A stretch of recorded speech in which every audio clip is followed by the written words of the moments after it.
Hello guys! Hello para to sa lahat ng Aquarius. Welcome Aquarius dito sa aking channel, Kapalaran 888. Alamin natin Aquarius ko ng messages, vibration, gabay energy para sa lahat. Ito ay general reading. So tingnan natin Aquarius kung ano ang full moon message. Full moon ng Leo tayo ngayon, February 12. Ano ba yung message para sa inyong lahat ng full moon? Okay, Aquarius. Maraming salamat Aquarius sa patuloy na panunood. Isa kayo sa mga zodiac signs na maraming nanonood dito sa aking channel. Okay, first card natin is Kali, step into unknown, do not be afraid, courage. Wow. So, yung dalawang ito is resonated sa bawat isa. Kung makikita mo, sinasabi it's number 3, 30, summon courage, diba? Kailangan mo ng lakas loob. Step into unknown. Itong step into unknown na number 1 is para siyang zero the full. Risky, unknown siya, uncertain siya. So, huwag kang matakot daw. Okay? Kung ano man tong balak mo, first time mong mag-abroad, first time mong mag-apply ng trabaho, kung ano mang mga first time na to na gustong mong gawin, first time kang maging mother, be courageous, be strong, be safe, okay? Gawin mo kung ano yung gusto mong gawin sa buhay, okay? Step up. Diba? Magpakatatag ka. Huwag kang matakot. Yun ang sinasabi sa'yo. Alisin mo yung takot. Yun yung full moon energy na kailangan mong i-possess is yung courage. Courage, lakas loob.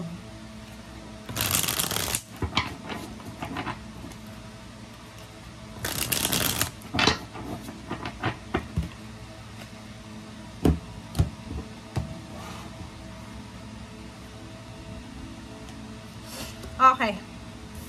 King of Swords, 5 of Pentacles. Okay. Nakakaloka to. Mga Aquarius kayo. Tingnan mo Aquarius yung message sa'yo.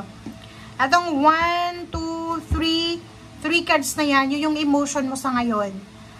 Ang nararamdaman mo sa ngayon is wala kang pera. Nararamdaman mo natatakot kang mawala ng pera. Or literal na wala kang pera.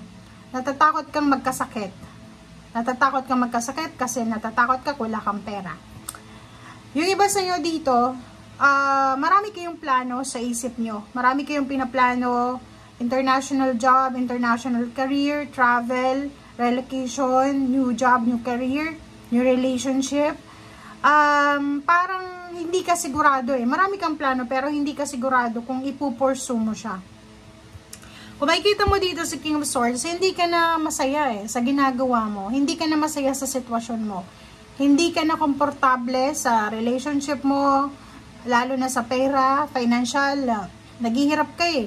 Parang sinasabi dyan sa'yo ng barahan na sobrang said na yung finances mo. And parang nakikita ko isa kang King of Swords, so forward movement ka, para kang breadwinner. May mga pangangailangan yung pamilya mo pero hindi mo magawang tulungan, gawa ng wala kang maitutulong. Queen of Wands, it's work, and Ace of Cups. Sinasabi sa'yo dito ng barahan na posibleng kung ano man ang wala ka sa ngayon, kailangan mong harapin, okay, yung kinakatakutan mo kasi may takot ka eh. Like for example sa trabaho, may possibilities, may opportunities ka na pwedeng makapaghanap ng trabaho sa ibang bansa or sa ibang lugar, pero mas pinagtsatsagaan mo yung trabaho na malit lang yung sweldo, komportable ka, malapit ka sa asawa mo or sa boyfriend, girlfriend. And nakikita ko sa'yo dito na kailangan mo ng freedom eh, 'di ba? Parang okay, masaya ka sa konting meron ka, pero nasa kaloob-looban ng puso mo, gusto mo rin ma-experience yung financial and emotional freedom. Okay? Alam mo ba pag nag-take ka ng risk, okay, dito sinasabi sa mga cards mo na pag nag-take ka ng risk, it's either lesson, it's either success, it's either failure yung mangyayari sa'yo, pero wala kang pagsisisihan yan kasi na-try mo. As long as na yung gusto mong subukan ay legal siya and hindi siya illegal. Yung Queen of Wands dito is all about freedom eh. Emotional freedom, financial freedom. Nakikita ko sa'yo dito na isang action, isang step lang yung gagawin mo, magiging sobrang masaya ka. Aapo yung cups mo, aapo yung cups ng pamilya mo, magiging sobrang kontento ka, and ma-achieve mo, ma-accomplish mo talaga kung ano yung gusto mo. Hindi ko alam kung ano yung pumipigil sa'yo dito. It's either kulang, like gusto mong mangibang bansa, pero walang protection, walang natatakot kayo, walang pera, wala kang kakilala sa ibang bansa, parang ganon. But, risky nga to eh, 'di ba? Take risk, 'di ba? Parang sinasabi ng baraha.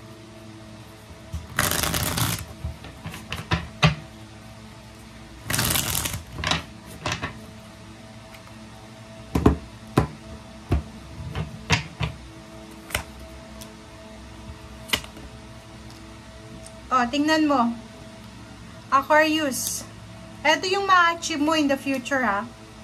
In the near future, sinasabi ng baraha sa'yo na emotionally, financially, spiritually, sobra kang magiging kalmado, happy, harmonious, balance.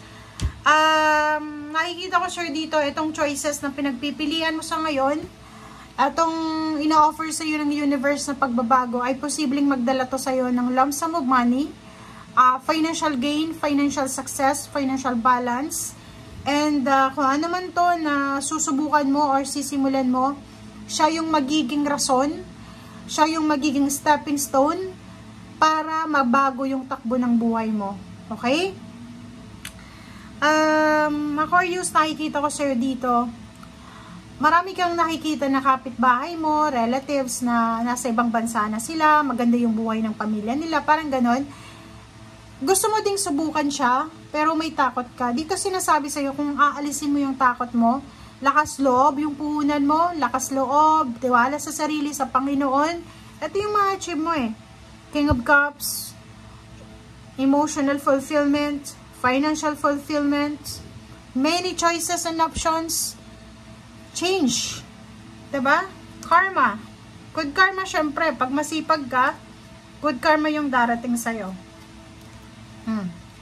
In the future din, nakikita natin dito na may iba na pwedeng ma-promote sa trabaho. Meron sa inyo na tataas yung sweldo sa trabaho. May iba sa inyo dito magre-relocate, lilipat sa mas magandang bahay. May kakasal. May magse-celebrate ng kasal. Posibleng makapag-asawa ng ibang lahi. And yun, 7 of Cups, diba? Ang daming choices. Ikaw lang yung mamimili dito. Tingnan mo, 8 of Wands. Ang dami-daming balita, ang daming good news, ang dami kang matatanggap na offer na ikaw lang yung mamimili kung alin dito yung pipiliin mo. Okay? So, thank you guys for watching and see you again. Bye!